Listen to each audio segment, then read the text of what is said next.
کوئی موضوعات ایسے رہ گئے ہوں تو وہ ابھی آپ ہمیں بتا سکتے ہیں. ہم انشاءاللہ رمضان المبارک کے بعد ان ٹاپکس کو اور جو کمی بیشی آپ کو اگر نظر آتی ہو، کیونکہ جو لوگ دیکھ رہے ہوتے ہیں وہ زیادہ بہتر طریقے سے بتا سکتے ہیں ان لوگوں کے جو پروگرام کر رہے ہوتے ہیں. تو آپ دیکھنے والے ہیں، ہم پروگرام کرنے والے ہیں، اس لیے آپ کی رائے ہمارے لیے انتہائی ضروری ہے. پروگرام آج کا جو ہے وہ آپ کیپشن پڑھ رہے ہوں گے. آج ہمارا پروگرام رمضان المبارک کی اس خاص دن کی نسبت سے ہے، اور اس وقت تو دن چل رہا ہے، لیکن جو ہی ہم روزہ کھول لیں گے، عشاء کی نماز پڑھ لیں گے، تو ایک ایسی بابرکت رات کا آغاز ہونے جا رہا ہے جس کو اللہ تعالیٰ نے 1000 راتوں سے بہتر قرار دیا، جس کی فضیلت، جس کی اہمیت ہم کو قرآن سے بھی ملتی ہے، احادیث سے بھی ملتی ہے. تفصیل میں نہیں جاؤں گا کیونکہ اس حوالے سے جو گفتگو ہے وہ محترم مفتی میاں مبشر اقبال صاحب، جو کہ اس پروگرام کے روئے رواں ہیں، جامعہ محمدیہ ڈوگا شریف کے ناظم اعلیٰ ہیں اور اس پلیٹ فارم کے بانی ہیں. اور یہ انہی کی کاوشوں کا نتیجہ ہے کہ بڑی دلجوئی سے، بڑی محبت سے ہم روزانہ آپ کے لیے اس پروگرام کو پیش کرتے ہیں. تو آج کے اس موضوع پر گفتگو تو محترم میاں مبشر صاحب ہی فرمائیں گے، لیکن آپ سے جو میری گزارش ہے، جو میرا آپ کے لیے پیغام ہے، وہ یہ ہے کہ اگر اس رات کی اتنی زیادہ اہمیت ہے تو ہم اس رات کو نظر انداز کر دیں، عام راتوں کی طرح گزار دیں گے، تو کسے پتا کہ اگلے سال ہمیں یہ رات نصیب ہو یا نہ ہو. اور شاید اگر اس رات کو ہم عبادت کر لیں اور اللہ تعالیٰ نے اگر ہماری زندگی تھوڑی لکھی ہے تو یہ رات ہماری جو ہے وہ ہمارے لیے بابرکت ثابت ہو سکتی ہے، ہمارے لیے عذاب کے حوالے سے رکاوٹ پیدا کر سکتی ہے، ہمیں بخشوانے میں مدد فراہم کر سکتی ہے. تو ہم اس رات کو قطعی طور پر ضائع نہ کریں، اور صرف انفرادی طور پر اس رات عبادت کا اہتمام نہ کریں بلکہ اجتماعی طور پر عبادت کا اہتمام کریں. اگر خواتین گھروں میں ہیں تو اس رات کو قیام کریں، اس رات کو اللہ کی عبادت کریں، اللہ کے حضور اپنے گناہوں کو بخشوائیں، اور اپنے جو عزیز و اقربا ہیں ان کو دعوت دیں کہ آج کی رات صرف سننے کے لیے نہیں ہے کہ بھئی آپ لوگ سن رہے ہیں، ہم سے سن رہے ہیں، ٹیلی ویژنز پہ دیکھ رہے ہیں کہ آج کی رات کی بڑی اہمیت ہے، آج کی رات کی بڑی اہمیت ہے، لیکن کرنا کچھ نہیں، تو اس چیز کا فائدہ نہیں ہے. اہمیت سننے کے بعد، فضیلت سننے کے بعد فائدہ تو تبھی ہوگا کہ جب آپ اس رات کو عبادت کریں گے خالصتاً اللہ تبارک و تعالیٰ کے لیے. اور اس رات کی اہمیت، اس رات کی فضیلت، اس حوالے سے گفتگو کا آغاز کریں گے. لیلۃ القدر کی فضیلت، شب قدر کی فضیلت محترم میاں مبشر اقبال صاحب بیان فرمائیں گے، لیکن اس سے پہلے میں آپ سے گزارش کروں گا آپ ویڈیو کو شیئر کر دیجئے تاکہ زیادہ سے زیادہ لوگ آج کے اس آخری پروگرام جو کہ رمضان مبارک میں ہو رہا ہے اس سے فائدہ اٹھا سکیں. تو میں گزارش کروں گا مفتی میاں مبشر اقبال صاحب سے کہ آپ تلاوت کلام پاک پیش کریں، اور اس کے بعد انشاءاللہ باقاعدہ اس موضوع پر گفتگو کا آغاز کیا جائے گا. اعوذ باللہ من الشیطان الرجیم.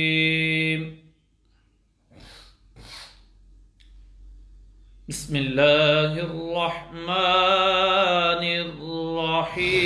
الرحیم.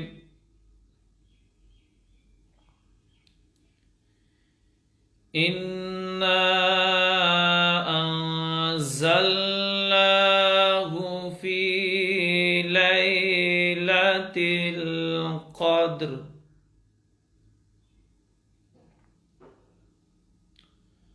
وَمَا أَدْرَاكَ مَا لَيْلَةُ الْقَدْرِ.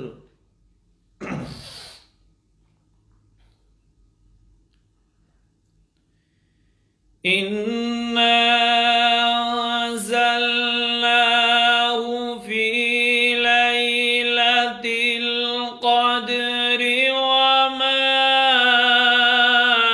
أَدْرَاكَ مَا لَيْلَةُ الْقَدْرِ.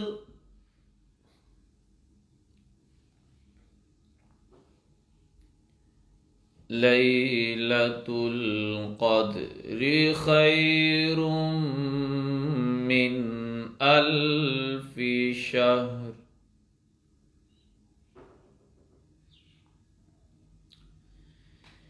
تَنَزَّلُ الْمَلَائِكَةُ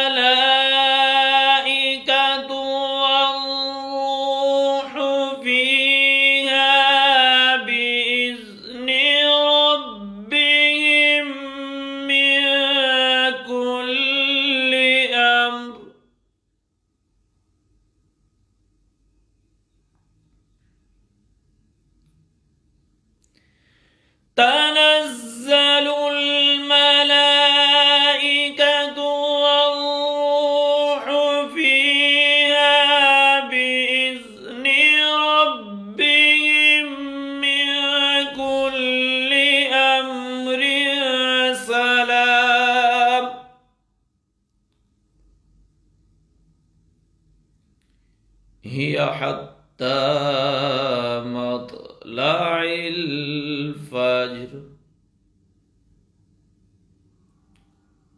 آمنت بالله صدق الله العظيم وصدق رسوله النبي الكريم الأمين. جزاک اللہ ماشاء اللہ جی.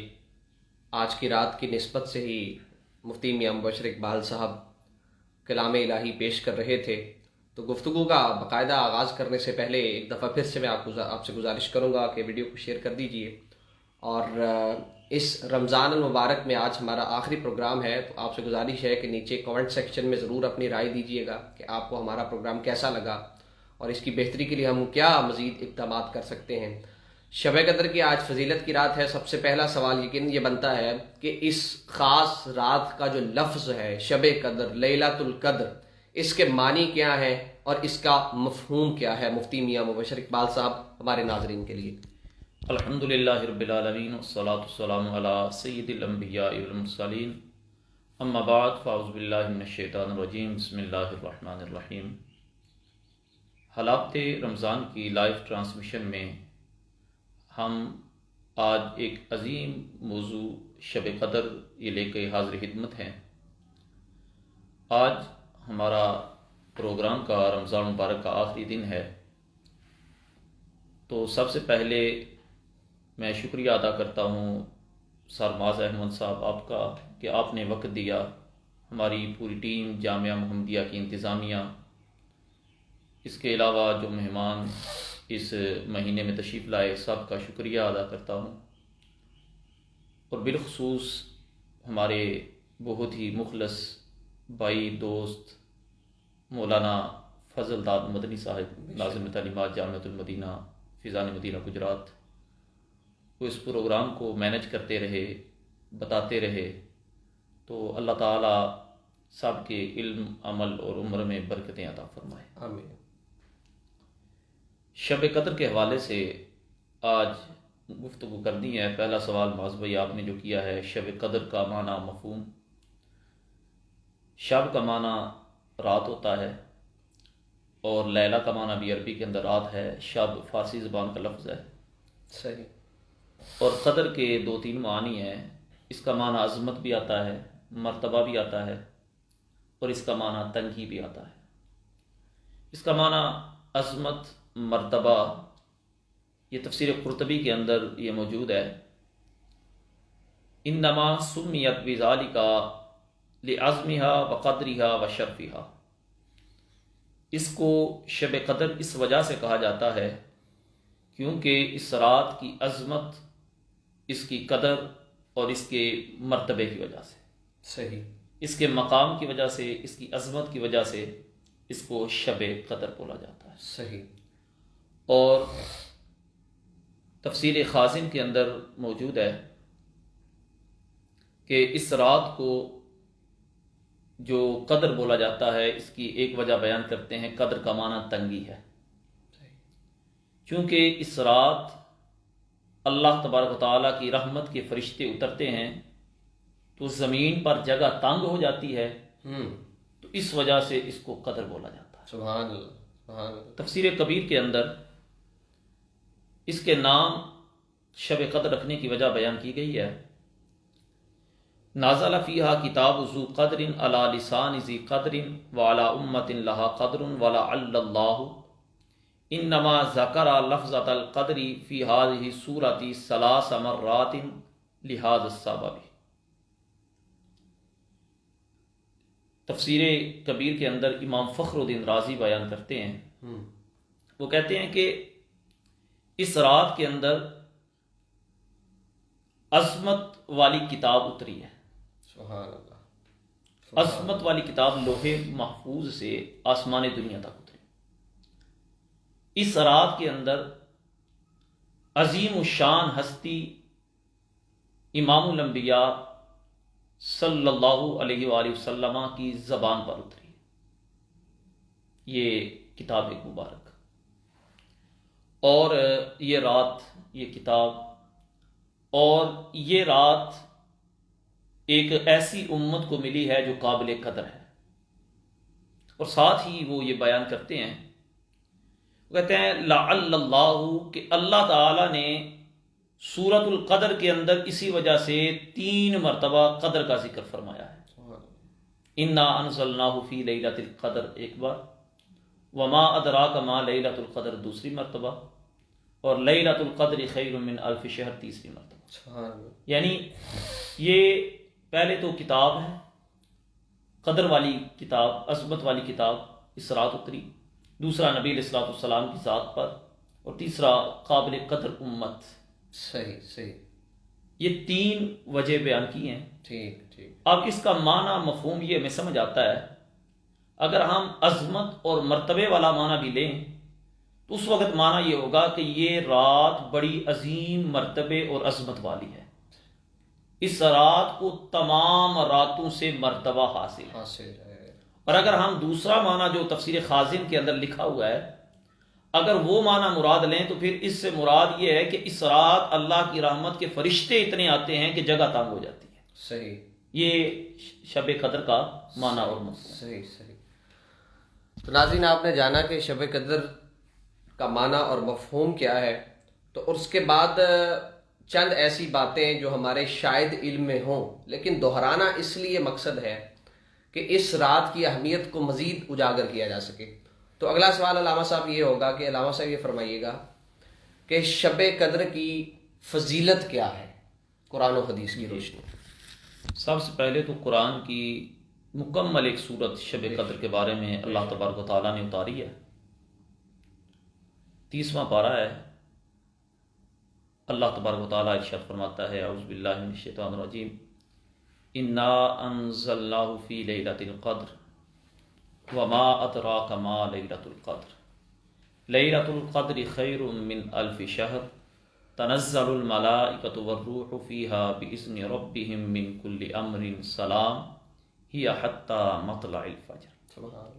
اللہ تعالیٰ فرماتا ہے انا انزلناہ فی لیلۃ القدر، بے شک ہم نے قرآن مجید کو لیلۃ القدر میں اتارا۔ سبحان اللہ۔ اب اس رات کی فضیلت سب سے اہم یہ ہے کہ قرآن لوح محفوظ سے آسمان دنیا تک جو اترا، یہ اس رات کو اترا۔ اچھا، ویسے تو قرآن مجید بالتدریج اعلان نبوت کے بعد 23 سال کے عرصے میں اترتا رہا، موقع محال کی مناسبت سے، صحیح۔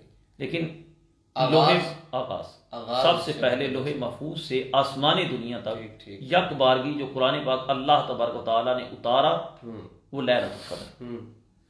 دوسرا یہ ہے وما ادراک ما لیلۃ القدر، اللہ تبارک و تعالیٰ فرماتا ہے تجھے کیا معلوم کہ لیلۃ القدر کیا ہے؟ پھر ساتھ ہی رب تعالیٰ فرماتا ہے لیلۃ القدر خیر من الف شہر، یہ قدر کی جو رات ہے، یہ شب قدر ہے، یہ 1000 مہینوں سے بہتر رات ہے، 1000 مہینوں سے بہتر رات ہے۔ تنزل الملائکۃ والروح، اس رات میں اللہ تبارک و تعالیٰ کے فرشتے اور روح الامین اللہ تعالیٰ کے حکم سے اترتے ہیں، اور ہر معاملے میں اللہ تبارک و تعالیٰ کے حکم سے اترتے ہیں اور سلامتی لے کے آتے ہیں۔ ہی حتی مطلع الفجر، یہاں تک کہ فجر طلوع ہو جاتی ہے۔ یہ قرآن مجید کی آیات پڑھی ہیں، ان کا ترجمہ کیا۔ اب اس میں 2-3 باتیں ہیں۔ پہلی تو میں نے یہ بیان کیا کہ قرآن کا نزول ہوا اس رات کو، اور دوسرا اس رات کے اندر لیلۃ القدر خیر من الف شہر، یہ فضیلت یہ ہے کہ ایک رات ہے لیکن 1000 مہینوں سے بہتر رات ہے۔ سبحان اللہ۔ اس کا شان نزول کچھ یوں بیان کیا جاتا ہے کہ نبی علیہ الصلوۃ والسلام صحابہ کے درمیان بنی اسرائیل کے لوگوں کا ذکر کر رہے تھے، تو نبی علیہ السلام نے ایک بنی اسرائیل کے بندے کا ذکر کیا کہ جس نے 1000 سال جہاد کیا، 1000 مہینے جہاد کیا، 1000 مہینے کیا کیا؟ جہاد کیا۔ صحیح۔ اب صحابہ کو تعجب ہوا کہ 1000 مہینے انہوں نے جہاد کیا، ہماری تو زندگیاں بہت کم ہیں، ہماری تو زندگیاں اتنی کم ہیں، اب وہ تو ہم سے سبقت لے گئے ثواب میں، وہ ہم سے آگے نکل گئے۔ صحیح۔ جب صحابہ کرام رضوان اللہ علیہم اجمعین کو تعجب ہوا تو ادھر اللہ تبارک و تعالیٰ نے جبرائیل امین کو بھیج دیا. اچھا. اے جبرائیل امین جاؤ میرے محبوب علیہ الصلوۃ والسلام کو جا کے یہ صورت بتا دو، یہ آیات بتا دو کہ اپنے صحابہ کو بتائیں کہ جو بندہ لیلۃ القدر میں اس رات کو، ایک رات کو رب کی بارگاہ میں جھک جاتا ہے، عبادت کرتا ہے، اللہ تبارک و تعالیٰ اسے 1000 مہینوں کے برابر ثواب عطا فرمائے. سبحان اللہ سبحان اللہ. اور 1000 مہینے کتنے ہیں؟ 83 سال اور کچھ ماہ.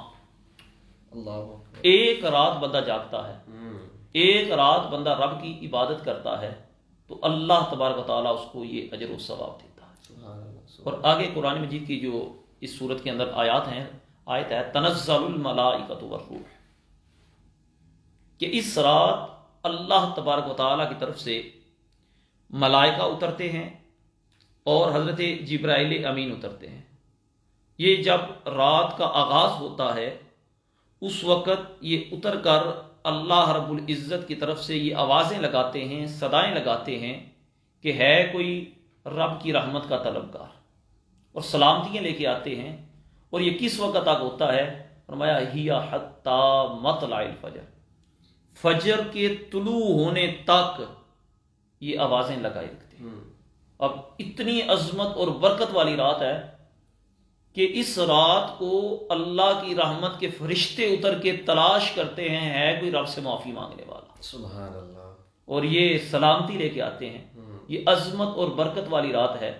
اور ایک حدیث مبارکہ کے اندر آتا ہے، موطا امام مالک کے اندر یہ حدیث مبارکہ موجود ہے کہ جب آپ کو سابقہ امتوں کے، نبی علیہ الصلوۃ والسلام کو جب سابقہ امتیں جو گزری ہیں ان لوگوں کے اعمال بتائے گئے کہ وہ یہ عبادت کرتے تھے، تو نبی علیہ الصلوۃ والسلام غمزدہ ہوئے، پریشان ہوئے، غمگین ہوئے.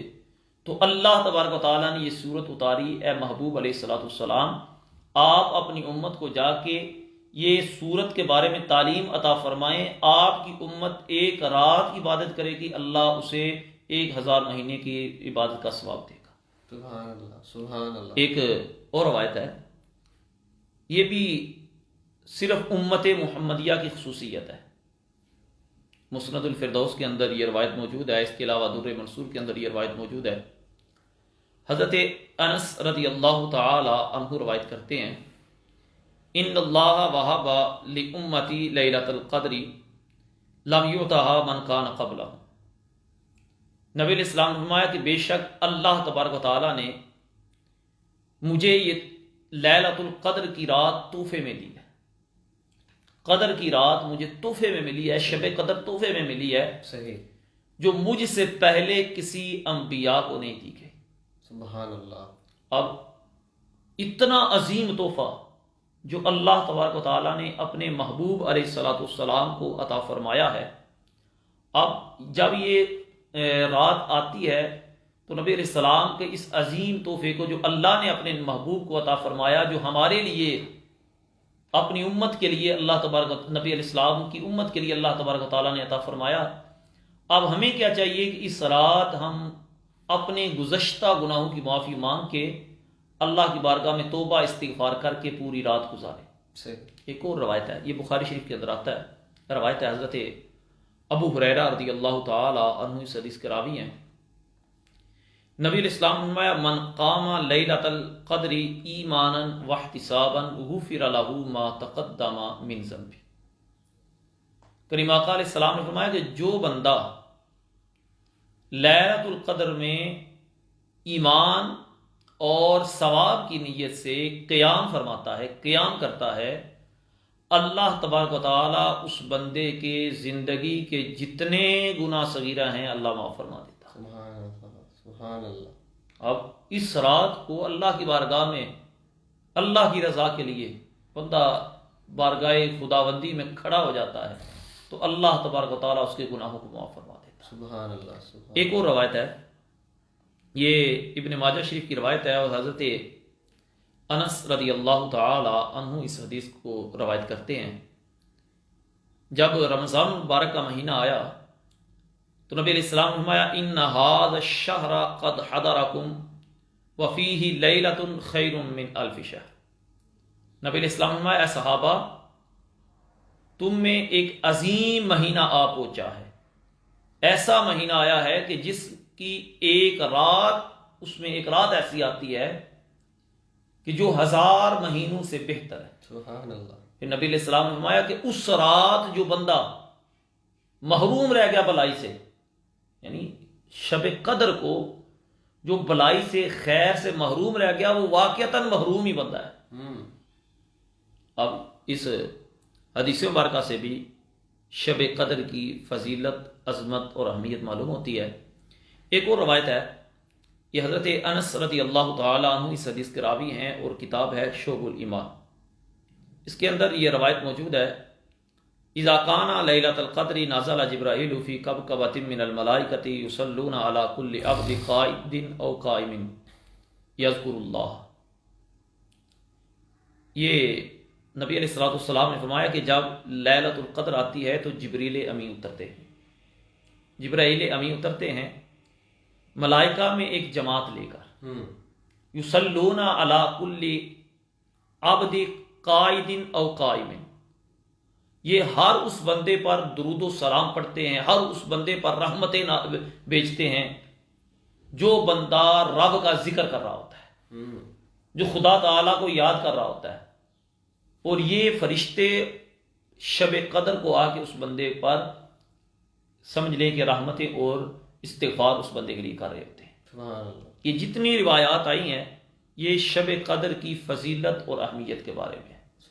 اب ہمیں بھی جب اتنی فضیلتیں ہم نے سنی ہیں تو ہمیں چاہیے کہ ہم اس رات کو اللہ تبارک و تعالیٰ کی بارگاہ میں سجدہ ریز ہو جائیں، اور اس رات کو ہم اپنے جو گزشتہ نمازیں ہیں، قضا نمازیں ہیں، وہ نمازیں ادا کریں، ہم رب کی بارگاہ میں معافی مانگیں، توبہ استغفار کریں۔ صحیح۔ اچھا علامہ صاحب، فضیلت بھی بیان ہو گئی ہے، معنی اور مفہوم بھی بیان ہو گیا ہے، تو سوال یہ پیدا ہوتا ہے کہ شب قدر ہوتی کب ہے؟ اس حوالے سے یقیناً ہمارے ناظرین بھی، ایک روایت کے اندر آتا ہے کہ نبی علیہ السلام نے فرمایا کہ میں نے رمضان المبارک کے پہلے عشرے میں اعتکاف فرمایا، اچھا، میں نے شب قدر کو تلاش کیا لیکن نہ پایا۔ سبحان اللہ۔ پھر نبی علیہ السلام نے فرمایا میں نے دوسرے عشرے کا اعتکاف کیا، صحیح، میں نے شب قدر کو تلاش کیا لیکن نہ پایا۔ پھر نبی علیہ السلام نے فرمایا کہ میں نے آخری عشرے کا اعتکاف فرمایا، اور فرمایا اے صحابہ آخری عشرے میں میں نے شب قدر کو پایا۔ اچھا اچھا اچھا۔ اور بخاری شریف کی روایت ہے، حضرت عائشہ صدیقہ رضی اللہ تعالی عنہ روایت کرتی ہیں کہ نبی علیہ السلام نے فرمایا تحروا لیلۃ القدر فی الوتر من العشر الاواخر من رمضان۔ نبی علیہ السلام نے فرمایا کہ تم لیلۃ القدر کو آخری عشرے کی طاق راتوں میں تلاش کرو، آخری عشرے کی طاق راتوں میں تلاش کرو، 21ویں، 23ویں، 25ویں اور 27ویں اور 29ویں۔ نبی علیہ السلام کا یہ فرمان ہے، یہ ایک روایت۔ اس کے علاوہ بھی نبی علیہ السلام کی روایات کے اندر آتا ہے کہ جب پوچھا گیا کہ لیلۃ القدر کب ہوتی ہے تو نبی علیہ السلام نے التمسوا فی العشر الاخیرہ، یعنی آخری عشرے کے اندر تم لیلۃ القدر کو تلاش کرو، اور آخری عشرے میں بھی طاق راتوں کے اندر نبی علیہ السلام نے فرمایا کہ تم لیلۃ القدر کو تلاش کرو۔ اب لیلۃ القدر 21 میں بھی ہو سکتی ہے، 23 میں بھی ہو سکتی ہے، اور 25 میں اور 27 میں اور 29 میں۔ صحیح، یعنی کسی بھی دن ہو۔ آخری عشرے میں طاق راتوں میں لیلۃ القدر کو تلاش کرنے کے حوالے سے جو ہے وہ ہمیں احادیث کے ذریعے سے یہ علم ملتا ہے، یہ معلومات ملتی ہیں۔ تو سوال یہ پیدا ہوتا ہے کہ پھر کلیئر کٹ احادیث سے ہمیں یہ کیوں نہیں پتہ چلتا کہ شب قدر کب ہوگی؟ شب قدر کو پوشیدہ رکھنے کا راز کیا ہے، وجہ کیا ہے؟ بڑا اہم سوال ہے ناظرین۔ شب قدر کو پوشیدہ رکھنے کی وجہ چند ہیں۔ امام فخر الدین رازی رحمۃ اللہ تعالی علیہ نے تفسیر کبیر کے اندر چند وجوہات لکھی ہیں۔ ان میں پہلی وجہ یہ ہے کہ جس طرح دیگر باقی اشیاء کو پوشیدہ رکھا گیا تاکہ بندہ نا عبادت کے اندر صحیح طرح مگن ہو سکے۔ اگر ٹھیک ہے، شب قدر صرف ایک رات کا عید مختص ہو جاتا نا تو لوگ اسی رات عبادت کرتے، جس طرح مثال کے طور پر اللہ نے اپنی رضا کو اطاعت کے اندر پوشیدہ رکھا. ٹھیک ہے. اللہ تعالیٰ نے اپنی رضا کو اطاعت کے اندر پوشیدہ رکھا تاکہ لوگ اللہ تبارک و تعالیٰ کی اطاعت کرتے رہیں. ٹھیک ہے. اسی طرح اللہ تبارک و تعالیٰ نے غضب کو گناہوں میں پوشیدہ رکھا. ٹھیک ہے. تاکہ لوگ گناہوں سے بچے رہیں. اسی طرح اللہ تعالیٰ نے دعا کو قبولیت میں پوشیدہ رکھا تاکہ لوگ دعا مانگتے رہیں. اگر پتہ چل جائے کہ اس وقت مانگنے کی قبول ہوتی ہے بندہ اسی وقت پھر مانگے, اس کے علاوہ دعا نہ مانگے. اسم اعظم ہے اللہ تبارک و تعالیٰ کا مقدس نام ہے, ان کو آسماں میں پوشیدہ رکھا تاکہ لوگ سب آسماں کی تعظیم کریں اللہ کے تمام. اسی طرح نماز وسطیٰ اللہ تبارک و تعالیٰ نے قرآن مجید کے اندر فرمایا ہے کہ نماز وسطیٰ ان الصلاۃ یعنی وقوموا للہ قانتین, تم نماز وسطیٰ کا اہتمام کرو اور اللہ کی بارگاہ میں اللہ کے لیے کھڑے ہو جاؤ. اب نماز وسطیٰ کو پوشیدہ رکھا تاکہ لوگ بقیہ نمازوں کی بھی پابندی کریں. اسی طرح اللہ تبارک و تعالیٰ نے شب قدر کو پوشیدہ رکھا تاکہ لوگ بقیہ راتوں کو چھوڑ نہ دے, صرف اس رات کو ہی نہ اپنا سمجھ لیں کہ ہم نے صرف اس رات ہی عبادت کرنی. اچھا ٹھیک. ایک وجہ. دوسری وجہ یہ ہے, امام فخر الدین رازی نے لکھی ہے, دوسری وجہ وہ یہ لکھتے ہیں کہ اگر متعین کر دی جاتی کہ یہ رات اتنی فضیلت والی ہے تو پھر اس رات اگر کوئی بندہ گناہ کر بیٹھتا تو جتنا ثواب مل رہا ہے اس قدر ہی گناہ تھا. یعنی شب قدر کے پوشیدہ رکھنے کے اندر ایک وجہ یہ ہے.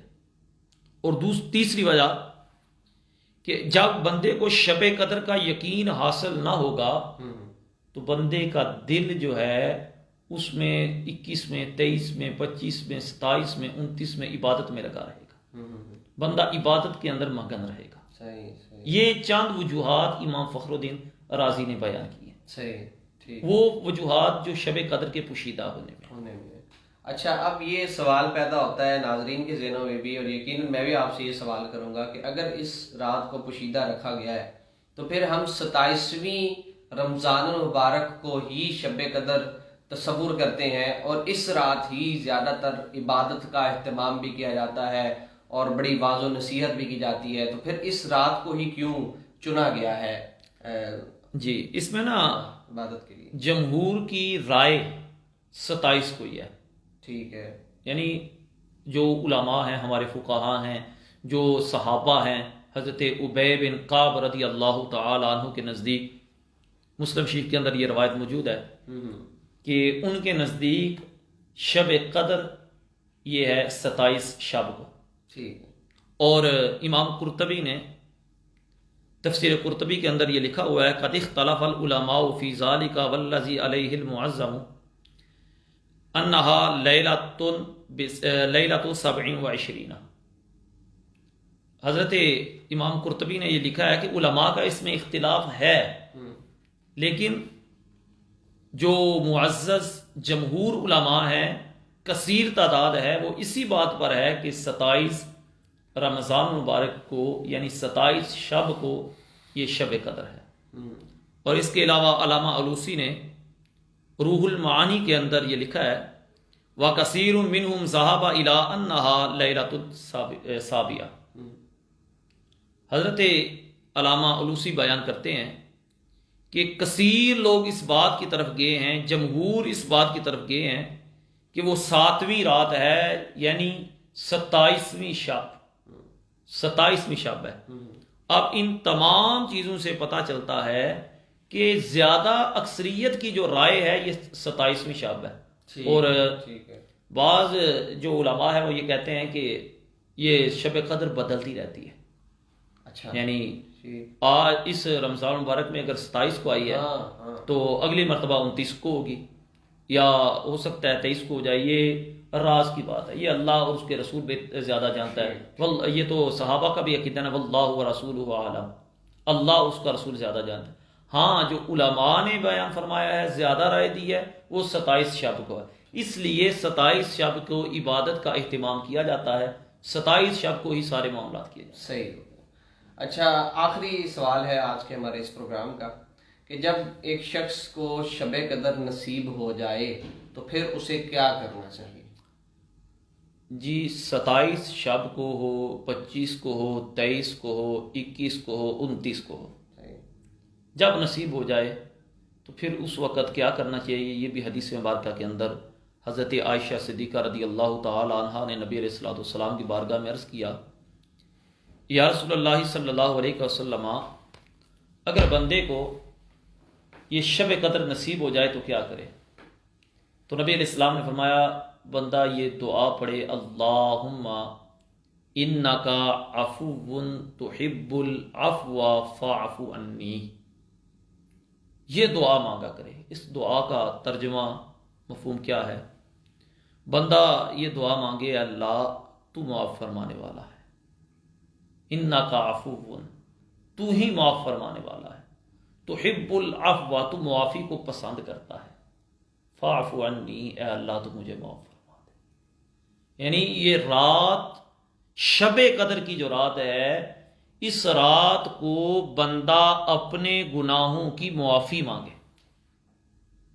جب بھی، ویسے بھی یہ رات اگر نصیب ہو جائے نا، یا اس رات کو بندہ عبادت میں لگے، اپنے گھر میں بیٹھا ہے، جو میری ماں بہن بیٹی سن رہی ہے، وہ اس رات کو اپنے گھر کے اندر جب بیٹھ کے رب کی عبادت کر رہی ہوگی نا، تو اس وقت پہلا کام ہم نے یہ کرنا ہے اس رات کو کہ ہم نے اپنے گزشتہ گناہوں کی معافی مانگنی ہے، صحیح توبہ کرنی ہے۔ یہ راتیں جو نصیب ہوتی ہیں نا، یہ سمجھ لیں اللہ تبارک و تعالیٰ ایک بندے کو بخشنے کا ایک ذریعہ بناتا ہے، ذریعہ فراہم کرتا ہے۔ بے شک بے شک کہ یہ رات آئی ہے، اس رات کو اے بندے آج ہی توبہ کر لے۔ اب اس رات کے آنے سے پہلے نا توبہ کے بارے میں 2-3 باتیں کر کے اپنی گفتگو ختم کروں گا۔ توبہ 2 طرح کی ہوتی ہے، ایک حقوق اللہ میں توبہ ہے اور ایک حقوق العباد میں توبہ ہے۔ حقوق اللہ میں توبہ تو اللہ تبارک و تعالیٰ کی بارگاہ میں بندہ جائے، گڑ گڑائے، روئے، آرزویں کرے، تو اللہ معاف فرمانے والا ہے، اللہ ہے ہی غفور الرحیم، اللہ تعالیٰ کی صفت ہی کریم ہے، رحیم ہے، ستار ہے، غفار ہے، تو اللہ معاف فرمانے والا ہے۔ اور اگر حقوق العباد میں بندے سے کوئی کوتاہی ہو گئی ہے تو پہلے بندہ، جس بندے کے بارے میں کوئی کسی کی حق تلفی کی ہے، کسی کو کوئی ایسا جملہ بولا ہے، کوئی اس کی دل آزاری کی ہے، پہلے اس سے معافی مانگنی پڑے گی۔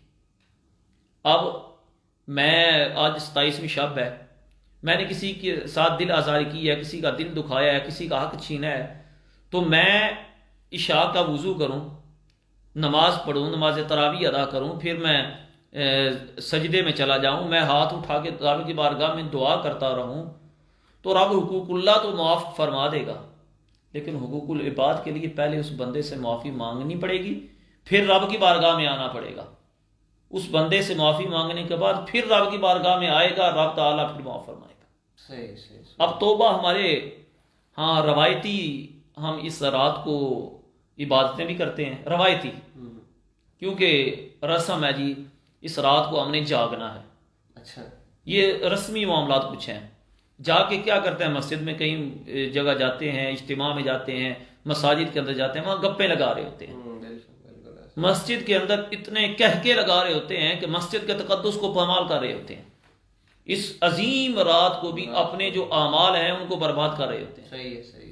یہ عظیم رات اگر آپ کو نصیب ہوا ہے، موقع ملا ہے، تو ایک تو مسجد میں اگر ہیں تو مسجد کے تقدس کا خیال رکھیں، اور یہ عظیم رات صرف رسماً وہاں نوافل نہیں ادا کرنے کہ میں نے گھر میں جا کے میں نے اپنے دوست کو، میں نے کسی کو بتانا ہے کہ آج میں نا 100 نوافل پڑھ کے آیا، آج میں نے فلاں کام کیا ہے۔ وہاں پہ جا کے اللہ کی بارگاہ میں تم 2 رکعات اللہ کی رضا کے لیے پڑھو گے نا، یہ 1000 راتیں جو کسی کو دکھانے کے لیے پڑھ رہے ہو اس سے بہتر ہو۔ بے شک۔ اللہ کی رضا کے لیے 2 رکعات۔ اب ہمارے ہاں اس رات کو پوچھا جاتا ہے، زیادہ تر یہی سوال کرتے ہیں کہ اس رات کو ہم نا کیا نفل پڑھیں۔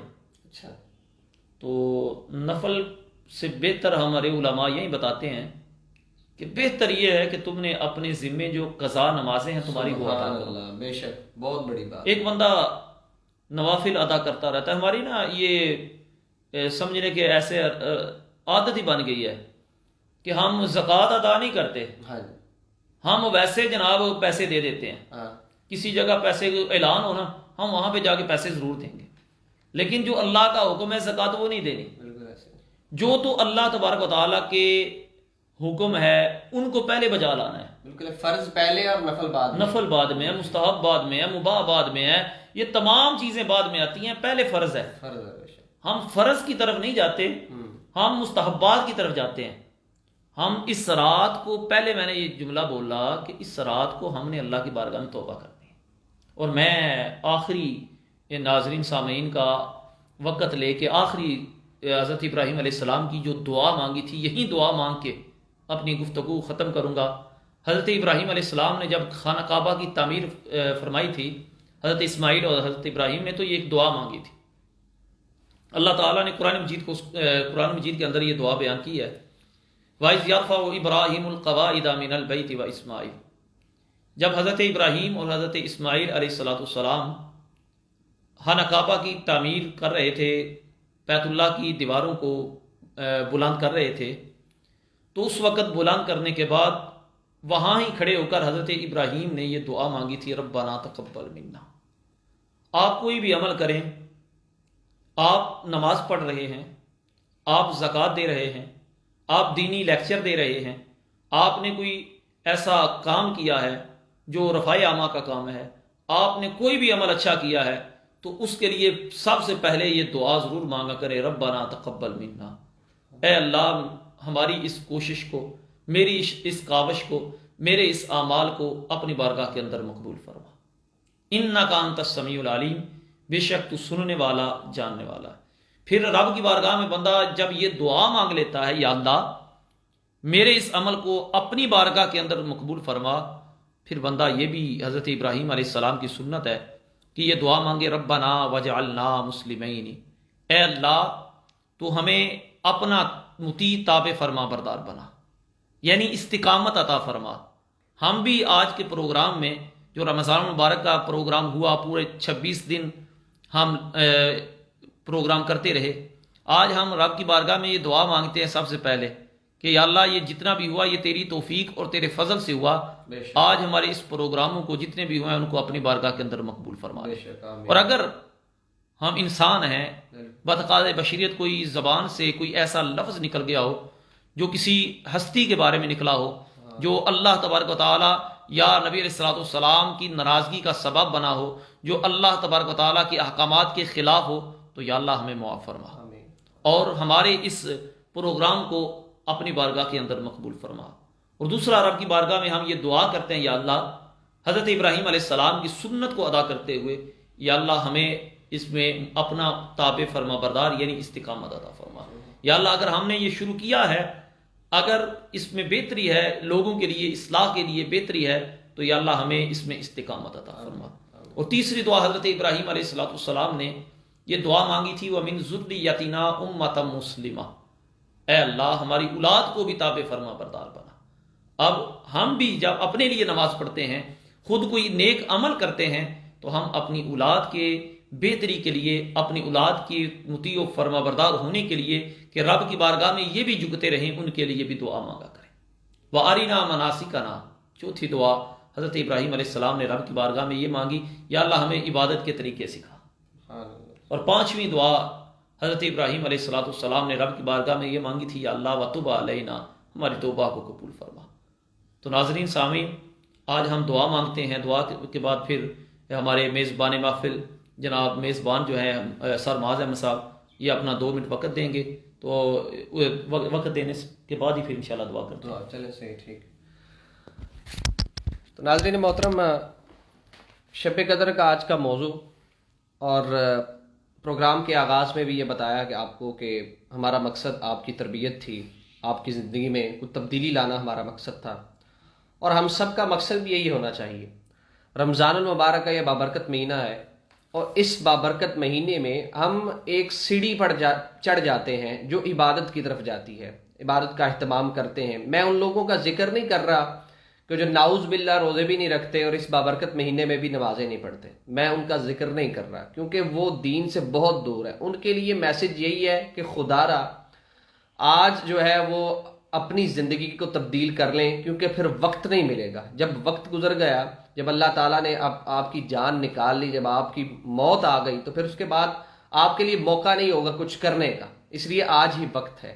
اور میں ایسے ہزاروں لوگوں کو جانتا ہوں جو میرے تعلق والے ہیں اور میرے ارد گرد رہتے ہیں، ان کا ذکر نہیں کر رہا جو کروڑوں کی تعداد میں ہیں، جو میرے ارد گرد رہتے ہیں، خدا کی قسم روزے نہیں رکھتے اور کتنا بڑا گناہ سرزد کر رہے ہیں۔ اور گھر کے اندر ایسا ماحول ہی نہیں بنایا کہ بچے بھی روزے رکھیں، والدین روزے نہیں رکھ رہے، ماں باپ روزے نہیں رکھے، دادا دادی روزہ نہیں رکھ رہے۔ اور کیا ہوتا ہے، بچے دیکھا دیکھی جناب روزہ نہیں رکھتے۔ اور جن گھروں میں یہ ماحول ہوتا ہے نا روزہ رکھنے کا، یقین کریں 6 سال کے بچے بھی کہتے ہیں کہ ہم نے لازمی سحری کے وقت اٹھنا ہے اور روزہ رکھنا ہے، اور اس کے بعد عبادت کا اہتمام۔ تو یہ باتیں تو ان لوگوں کے لیے جو روزے رکھتے ہی نہیں ہیں، نماز ادا ہی نہیں کرتے، کہ آپ لوگ بہت بڑے گناہ میں مبتلا ہو رہے ہیں۔ اور اگر تو آپ کو اس چیز کا علم ہے کہ ہم نے موت دیکھنی ہے، ہر زیرو نے موت کا مزہ چکنا ہے، ہر بندے نے فوت ہونا ہے، اگر اس چیز پر یقین ہے تو اس چیز پر بھی یقین ہونا چاہیے کہ موت کے بعد اگر اعمال اچھے نہ ہوئے تو اللہ تعالیٰ کا عذاب ہے۔ اگر تو پھر آپ اس نیت سے عبادت نہیں کرتے کہ بھائی اللہ تعالیٰ معاف کرے، اگر اس کا آپ کا اس پہ یقین ہی نہیں ہے کہ ہمیں موت نہیں آنی، ہمیں جناب موت کے بعد ہمارے اعمال کے حوالے سے ہمارا حساب نہیں ہوگا، تو پھر اس کا مطلب ہے کہ آپ تو پھر کہیں دور نکل گئے ہیں۔ لیکن اگر اس چیز پر یقین ہے تو پھر بھی عبادت کیوں نہیں کر رہے؟ اللہ تعالیٰ نے آپ پر عبادت فرض کی ہے، نماز، زکوٰۃ، روزہ، حج، یہی تو چند چیزیں ہیں، تو کتنی مشکل بات ہے اگر ہم یہ نہ کریں گے۔ اور دوسرا میسج میرا آپ کے لیے یہ ہے کہ دیکھیں رمضان المبارک میں ایک تسلسل، ایک مستقل مزاجی آ جاتی ہے، تو اس کو برقرار رکھیں۔ باتیں آپ کی عبادت رمضان المبارک تک اگر محدود ہوتی تو قرآن مجید میں، حدیث میں کہیں تو آتا نا کہ بھائی مسلمانوں آپ نے صرف رمضان میں نمازیں پڑھنی ہیں، اس کے بعد نہیں پڑھنی ہے، رمضان میں قرآن مجید کی تلاوت کرنی ہے، اس کے بعد نہیں کرنی ہے۔ کہاں لکھا ہوا ہے؟ آپ مجھے یہ بتا دیجئے۔ روزے آپ کے لیے اس مہینے میں فرض ہیں، لیکن نماز آپ کے لیے ہر دن 5 وقت فرض ہے۔ تو اس چیز کے لیے اپنے آپ کو تیار کیجئے، کیونکہ وقت جو ہے وہ آپ کا ساتھ نہیں دے گا اگر وہ گزر گیا۔ دیکھیے انسان کے لیے جو سب سے چیز اہم ہے وہ ہے موت۔ اگر آپ کے اوپر موت لٹک رہی ہے تو پھر آپ کو اس چیز کا علم ہوگا کہ اس موت نے جب ہمیں اپنے شکنجے میں لے لینا ہے تو اس کے بعد ہمارے پاس وقت نہیں رہے گا۔ تو جب آپ کی زندگی ہے، آپ کے پاس اللہ تعالیٰ نے آپ کو زندگی دے رکھی ہے، تو پھر اس کو کیوں نہ اللہ کی عبادت کے لیے استعمال کیا جائے، کیونکہ زندگی کا اصل مقصد ہی یہی ہے۔ زندگی کا مقصد رزق کمانا، زندگی کا مقصد پیسہ کمانا، لوگوں کو خوش کر کے جانا، یہ مقصد نہیں ہے زندگی کا۔ زندگی کا مقصد ہے اللہ تعالیٰ کی عبادت کرنا۔ یہ چیزیں سر فہرست ہیں، حقوق العباد سر فہرست ہیں۔ اس کے بعد یہ معاملات آتے ہیں کہ آپ نے اپنی زندگی میں اپنے آپ کو جسمانی لحاظ سے کھانے پینے کے لیے تیار رکھنا ہے، لباس اپنا تیار رکھنا ہے۔ یہ ساری چیزیں سیکنڈری ہیں، بعد میں آتی ہیں۔ پہلے آتی ہے اللہ کی عبادت اور اللہ کی مخلوق کی قدر کرنا، اپنے اخلاقیات میں بہتری لانا۔ تو یہ ہمارا آپ کے لیے پیغام ہے کہ اگر آپ نے اس رمضان المبارک میں روزے بھی رکھے ہیں، نمازیں بھی پڑھی ہیں، تو خدارا رمضان المبارک کے بعد بھی نمازیں پڑھیں۔ اور جن لوگوں نے اس رمضان میں بھی روزے نہیں رکھے تو خدارا واپس آ جائیے، اس ٹریک پر واپس آ جائیے جس کے لیے اللہ تعالیٰ نے الحمدللہ ہمیں مسلمان گھروں میں پیدا کیا، اور ہماری زندگی کے لیے جو اصل مقصد کا تعین کیا، اس مقصد کی طرف واپس آ جائیے۔ شب قدر کی آج کی فضیلت کی رات ہے، تو اس نسبت سے دعا کا اہتمام بھی یہاں پر مفتی میاں بشیر اقبال صاحب سے گزارش کروں گا کہ وہ کریں۔ تو آپ سب احباب سے بھی گزارش ہوگی کہ اپنے ہاتھوں کو بلند کیجئے اور آج کی اس عظیم رات میں دعا کے حوالے سے بھی آپ شامل ہو جائیں ہماری اس نشست میں۔ مفتی میاں بشیر اقبال۔ بسم اللہ الرحمن الرحیم، الحمدللہ رب العالمین والعاقبۃ للمتقین والصلاۃ والسلام علی سید الانبیاء والمرسلین۔ یا رب العالمین، یا رب العالمین، ہماری اس کوشش کو، کاوش کو اپنی بارگاہ کے اندر مقبول و منظور فرما۔ یا رب العالمین، ہمارے پروگرام جتنے بھی ہوئے، یا رب العالمین اس میں جس بھائی نے بھی ساتھ دیا، سننے میں، عمل میں، یا رب العالمین سب کو اس عمل کو کوشش کو اپنے بارگاہ کے اندر مقبول و منظور فرما۔ یا رب العالمین اس جامعہ کو جامعہ محمدیہ کو تصبح قیامت آباد و ارشاد فرما۔ یا رب العالمین ماہ مقدس کے آنے والے زندگی کے بھی روزے رکھنے کی توفیق عطا فرما۔ آمین یا رب العالمین اپنی رضا کی خاطر ہر نیک عمل کرنے کی توفیق عطا فرما۔ آمین یا رب العالمین یا رب العالمین جن بھائیوں نے روزے رکھے ہیں میرے مولا ان کے اس رمضان کے روزوں کو اپنی بارگاہ کے اندر مقبول و منظور فرما۔ آمین یا رب العالمین جن بھائیوں نے نمازیں ادا کی ہیں، جن ماؤں بہنوں بیٹیوں نے نمازیں ادا کی ہیں میرے مولا ان کی نمازوں کو ان کے روزوں کو یا رب العالمین اپنی بارگاہ کے اندر مقبول و منظور فرما۔ یا رب العالمین یا رب العالمین یہ مبارک دن مبارک رات آ رہی ہے میرے مولا اس رات کا فیض حاصل کرنے کی توفیق عطا فرما، اس رات کو عبادت کرنے کی توفیق عطا فرما۔ یا رب العالمین ہم تیری بارگاہ کے اندر اپنے گناہوں کی معافی مانگتے ہیں میرے مولا، تو رحیم ہے، تو کریم ہے، تو ستار ہے، تو غفار ہے میرے مولا، اپنی رحیمی اور کریمی کا صدقہ ہمارے گناہوں کو معاف فرما میرے مولا، اپنی ستاری اور غفاری کا صدقہ میرے مولا ہمارے گناہوں کو معاف فرما۔ یا رب العالمین یا رب العالمین یا رب العالمین آئندہ زندگی میں ہمیں نیک اعمال کرنے کی توفیق عطا فرما۔ یا رب العالمین ہمیں ہر وہ عمل کرنے کی توفیق عطا فرما جو تیرے اور تیرے محبوب علیہ الصلوۃ والسلام کو پسند ہو۔ یا رب العالمین حسد کی بغض ایسی بیماریوں سے ہمیں نجات عطا فرما، جھوٹ غیبت چغلی سے یا رب العالمین ہمیں دور فرما۔ یا رب العالمین یا رب العالمین ہمیں آپس میں مل بیٹھنے کی توفیق عطا فرما۔ یا رب العالمین مسلمان بھائیوں کو کامیاب فرما، ملک پاکستان کو یا رب العالمین سدا آباد اور شاد فرما۔ یا رب العالمین اس کے حکمرانوں کو ہدایت عطا فرما۔ یا رب العالمین یا رب العالمین ہمیں صحیح معنوں میں شریعت اسلام پر چلنے کی توفیق عطا فرما۔ یا رب العالمین کشمیر کو آزاد فرما۔ آمین یا رب العالمین فلسطین کو آزاد فرما۔ آمین یا رب العالمین جہاں کہیں بھی مسلمان یا رب العالمین لڑ رہے ہیں یا رب العالمین انہیں فتح و کامیابی عطا فرما۔ آمین یا رب العالمین اس ماہ مقدس کے صدقے یا رب العالمین ہمارے مسلمان جو مظلوم بھائی ہیں میرے مولا جن پر ظلم ہو رہا ہے میرے مولا ان کو ظلم سے نجات عطا فرما۔ وصلی اللہ تعالی علی رسولہ خیر خلقہ محمد وعلی آلہ واصحابہ اجمعین برحمتک یا رب۔ صلی اللہ علیہ وسلم۔